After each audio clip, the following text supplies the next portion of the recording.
अगर किसी ने ये बोल दिया कि सना माइंड वॉश आपको सेटल कराने वाले कम होते तो फिर मेरी शादी कैंसिल हो जाएगी।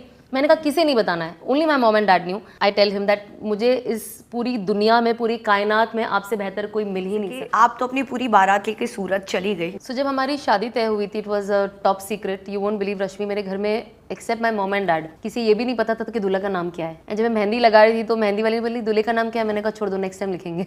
वो सिचुएशन ऐसा था that I was going through a major change in my life. मतलब मैं लिटरली एक दूसरी इंसान में, वो कहते हैं ना, ट्रांसफॉर्म हो रही थी। And it is not something that इन्होंने कुछ करना था, but this is something that I wanted and he was the one who guided मी। जाहिर सी बात है, कहीं ना कहीं हर लड़की वो चाहती है, मेजॉरिटी की बात कर रही हूँ, मेजॉरिटी, वास्ट मेजॉरिटी चाहती है कि वो शादी करे, उन्हें एक अच्छा शौहर मिले, बच्चे हो, अच्छा घर हो, घर को संभाले।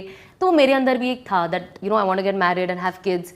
एंड मैं हमेशा आई टेल हिम दैट मुझे इस पूरी दुनिया में, पूरी कायनात में आपसे बेहतर कोई मिल ही नहीं सकता। तो आई थिंक ये वो डिसीजन था जो बहुत टफ था, लेकिन I was like I am going for it. मुझे सिर्फ ये डर लगता था कि उस टाइम पे, because he is a different personality, मुझे लगता था अगर किसी ने ये बोल दिया कि सना माइंड वॉश आपको अलग अलग नजरिया, आपको सेटल कराने वाले कम होते, बट वो सेटल होने से पहले डर दिलाने वाले ज्यादा बहुत होते। तो मुझे किसी को इससे नहीं बताना था। मुझे लगता था अगर किसी ने ये बोल दिया कि तुम रह पाओगी, तुम कर पाओगी, and what if I start thinking and over thinking, तो ये तो फिर मेरी शादी कैंसिल हो जाएगी।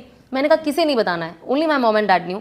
कह सकते हैं ना, हमारे डिसीजन राइट रॉन्ग में पता होते हैं। This was the only right decision I made in my life. So वो चीज़ तो मैंने, जब हमारा हुआ, मुझे अभी भी याद है, हमने घर में मेहंदी लगाई एंड दूसरे दिन सुबह ये मुझे 6 बजे लेने आने वाले थे। मैंने रात में सबको घर पे से बोल दिया ओके बाय, सब अपने अपने घर चले जाओ। And next morning I had this, सामान बहुत कुछ जा चुका था और 2 गाड़ी में, एक में ये थे जिसमें ये मैं, मेरी मम्मी डैडी, और पीछे एक और गाड़ी थी जिसमें मेरे lehenga and everything was there. And I started driving from here. And जैसे हम आधा रास्ता पहुंचे ना, वाज फ्लाइंग 120 की स्पीड में। So I am a very good driver with safety. Anas is like, Anas बाजू में मेरे ये बैठे एंड इज लाइक इतने घबरा रहे।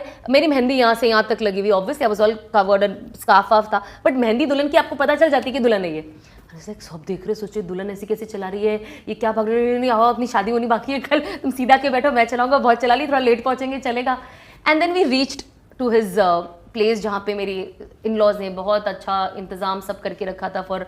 एंड आई वाज इतना सीक्रेटिव कि मैंने उनको ये भी नहीं बताया कि मैंने कहा मैं टिकट करके सबको भेजूंगी। I didn't even wanted them to know कि शादी सूरत में है। एंड देन ऑफ कोर्स सब वहाँ पहुंचे एंड मेरे भाई जो कजिन्स है वो इनसे बीच में कुछ कुछ ऐसी बातें करते थे। And the moment my cousin saw him in masjid, they called up my cousin sister, they were like अम्मी ये तो मौलाना अनस है। जाहिर सी बात है, 21 लोगों को, बहुत लिमिटेड लोगों को लेके गई थी। एंड आई थिंक जैसे लोग इनसे मिले, जैसे घर वालों से मिले, so when I met him and I realise कि यार ये सारी चीजें हो सकती है, ऐसे मर्द है दुनिया में। It's just that we are not finding right people.